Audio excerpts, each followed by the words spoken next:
স্বাধীনতার পতাকা বেঁধে নিয়ে আমরা রাজপথে নেমেছিলাম।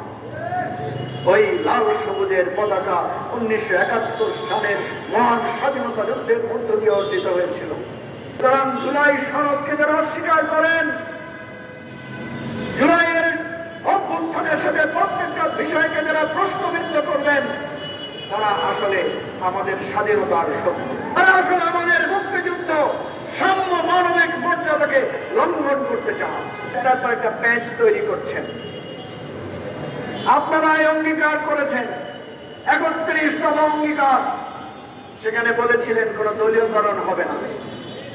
সেখানে আপনারা বলেছিলেন আপনাদের নির্বাচনী প্রতিশ্রুতিতে স্থানীয় সরকার ব্যবস্থায় আপনারা নিরপেক্ষ নির্বাচনের মধ্য দিয়ে করবেন, কোনো প্রশাসক নিয়োগ দিবেন না।